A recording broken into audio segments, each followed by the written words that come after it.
वाराणसी में तेज हवाओं संग गरज चमक के साथ मूसलाधार बारिश भी हुई। इस दौरान कुछ जगहों पर ओलावृष्टि भी देखने को मिली। तेज आंधी से कई जगह पेड़ों की डालियां भी टूटकर गिर गई। बेमौसम बारिश से किसानों को काफी नुकसान हुआ है, जिसको लेकर उत्तर प्रदेश सरकार के कृषि मंत्री सूर्य प्रताप शाही ने वाराणसी के सर्किट हाउस में कहा, किसानों के नुकसान का आकलन किया जा रहा है, उसके आधार पर किसानों की क्षतिपूर्ति दी जाएगी। राज्य सरकार सभी किसानों के साथ है, उन्हें हर संभव मदद की जाएगी। वाराणसी से ब्यूरो मोदी के रिपोर्ट। आह्वान पर पूरा विश्व अंतर्राष्ट्रीय मिलेट वर्ष के रूप में वर्ष 2023 को मना रहा है और इस दिशा में आदरणीय प्रधानमंत्री जी ने उस कार्यक्रम की शुरुआत नई दिल्ली के पूसा इंस्टीट्यूट से 18 तारीख को, इसी 18 मार्च को ग्लोबल मिलेट्स सी अन्न कॉन्फ्रेंस की 2 दिवसीय कॉन्फ्रेंस की शुभारंभ किया और 5 दिवसीय प्रदर्शनी का उन्होंने लोकार्पण किया।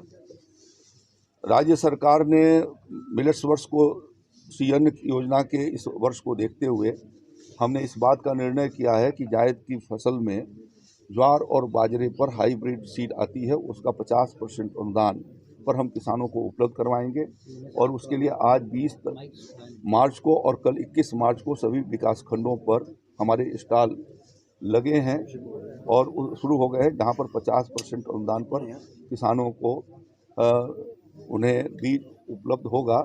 पहले वो पूरी बीज खरीदेंगे और 50% की धनराशि उनके खातों में, जो आधार कार्ड के साथ लिंक होगा, उसमें उसकी पैसा चली जाएगी। राज्य के भीतर योगी आदित्यनाथ जी की सरकार ने पिछले रबी के सीजन में तिलहन और दलहन के खेती पर बहुत फोकस करके और उस पर हम लोगों ने लगभग 11 लाख मिनी किट किसान भाइयों को निःशुल्क वितरित किए थे और उसके कारण दलहन और तिलहन का आच्छादन प्रदेश में बढ़ा और फसल भी बहुत अच्छी तैयार है। इसको ध्यान में रखते हुए योगी आदित्यनाथ जी की सरकार ने तय किया है कि हम सरसों, चना और मसूर की खरीदारी एमएसपी पर करेंगे। सरसों की खरीदारी 3,94,000 मीट्रिक टन होगी और 5450 रुपये एमएसपी पर उसकी खरीद की जाएगी। इसी तरीके से चना की खरीद 2,12,000 मीट्रिक टन होगी, जो 5,335 रुपये न्यूनतम समर्थन मूल्य पर प्रति कुंटल खरीदा जाएगा। मसूर की खरीदारी 1,49,000 मीट्रिक टन होगी और उसे 6,000 रुपये प्रति कुंटल के हिसाब से खरीदा जाएगा। जिन जनपदों में इन फसलों की, इन तीनों फसलों में से 10,000 हेक्टेयर से ज़्यादा की खेती हुई है, उनके में प्राथमिकता के आधार पर उन जनपदों के भीतर हमारे क्रय केंद्र लगाए जाएंगे और यह हमारा उद्देश्य है कि जिससे कि तिलहन और दलहन के मामले में हमारा देश आत्मनिर्भर हो सके, उसमें उत्तर प्रदेश अपना योगदान दे। इस नाते हम लोगों ने इस साल 11 लाख मिनी किट तिलहन और दलहन के वितरित किए थे। उत्तर प्रदेश में तेजी से जमीन, जो खेती योग्य जमीन है, वो घटती चली जा रही है। वो रेजिडेंशियल कॉलोनी बनती जा रही है या फिर उसमें कंक्रीट के जंगल बनते जा रहे हैं। तो इसको लेकर कोई योजना है क्या सरकार की तरफ? उसके लिए हमने पिछली बार आए थे तो प्रेस कॉन्फ्रेंस किए थे, शायद आप उसको भूल गए हैं, कि राज्य के भीतर पंडित दीनदयाल किसान समृद्धि योजना चला रहे हैं, जिसके भीतर अगले 4 साल के भीतर हम 2 लाख हेक्टेयर से ज़्यादा, 2,10,000 हेक्टेयर के करीब जमीन को, जो ऊसर बंजर पड़ती है या नदियों के किनारे की बेकार पड़ी जमीन है, उसको भूमि संरक्षण विभाग उसको ठीक करके खेती योग्य बना रहा है और उसके लिए राज्य सरकार ने 560 करोड़ रुपए का प्राविधान इस साल, जो चालू साल रहा है, उससे लेकर के और 2024 तक के लिए प्राविधान कर रखा है, तो उस पर काम चल रहा है। मंत्री जी, बात या एमएसपी को लेकर लगातार सरकार को घेरती रहती है विपक्ष, उस पर क्या कहेंगे? एमएसपी जितनी प्रधानमंत्री मोदी जी की सरकार ने बढ़ाई है, यदि वो बढ़ाए, जो उसके पूर्व की जो सरकारें थी, यदि बढ़ाई होती तो आज किसान बहुत आगे निकल गया होता। ये प्रधानमंत्री जी को मैं धन्यवाद देना चाहता हूँ कि उन्होंने आने के बाद बहुत सारे फसलों की एमएसपी 2 गुना से ज़्यादा किया और बहुत सारे फसलों की 1.5 गुना से ज़्यादा एमएसपी प्रधानमंत्री जी ने बनाई है। उदाहरण के रूप में जब उनकी सरकार बनी थी तो धान का एमएसपी 1,310 रुपये था और इस साल जब खरीदी गई है तो 2,040 रुपये के आधार पर खरीदी गई है।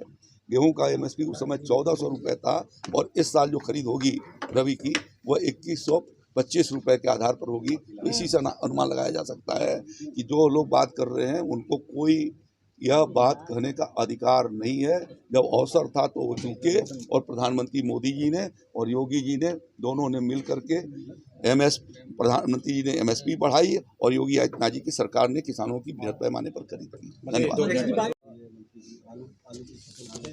देखिए, आलू के खरीद के लिए 650 रुपये कुंटल राज्य सरकार ने दाम तय कर दिए हैं, और लगभग मुझे लगता है कि परसों तक मैंने पूछा था तो 60,000 कुंटल के करीब जो है वो 630 के रेट से खरीदा गया है, जिससे आलू के दाम सुधरे हैं।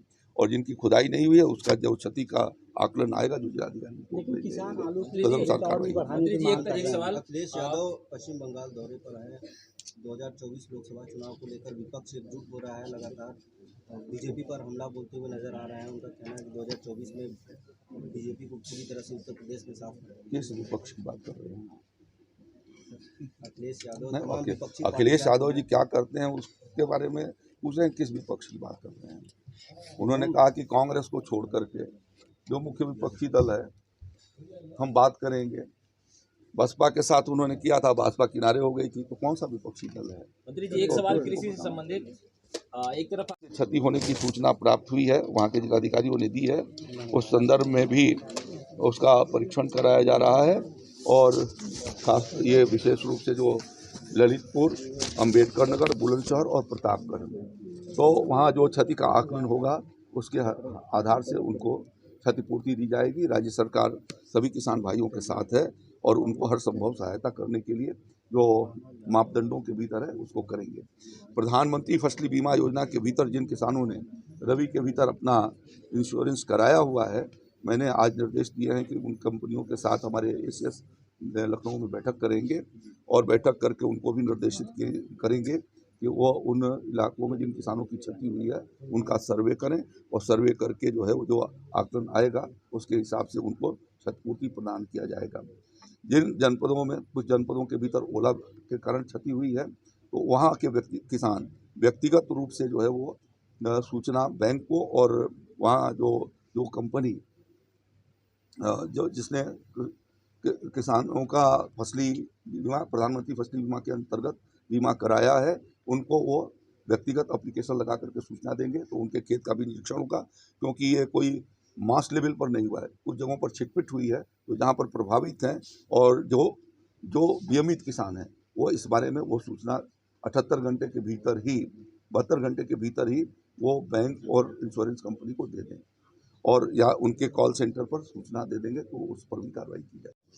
PM किसान सम्मान निधि को के लाभार्थियों को, जो पात्र लाभार्थी हैं, आदरणीय प्रधानमंत्री मोदी जी की और उत्तर प्रदेश के मुख्यमंत्री योगी आदित्यनाथ जी की इच्छा है कि सबका संतृप्तिकरण किया जाए, जो पात्र किसान है उसको प्राप्त हो। और इसके लिए हम लोग एक पूरा बृहद संतृप्तिकरण अभियान 10 मई से लेकर के और 31 मई के बीच में चलाएंगे, और जिसके भीतर हर ग्राम सभा के भीतर कृषि विभाग, राजस्व का लेखपाल और साथ में पंचायत सेक्रेटरी और पोस्ट ऑफिस के कर्मचारी और साथ में कॉमन सर्विस सेंटर का व्यक्ति लैपटॉप या कंप्यूटर लगा करके रहेगा, जिसके माध्यम से उनके डाटा को ठीक करके और वहीं पर यदि लैंड का उनकी वेरिफिकेशन होना है तो उसका भी वैलिडेशन वहाँ पर करते हुए एक साथ वो रिपोर्ट जा सके, जिससे कि हमारे जो किसान भाई छूट गए हैं या जिनका न सीडिंग कराया जाए, आधार या लैंड रिकॉर्ड का सीडिंग नहीं कराए जाने के नाते उन्हें यदि PM किसान सम्मान नहीं मिल रहा है तो उसका उससे समाधान हो सकेगा।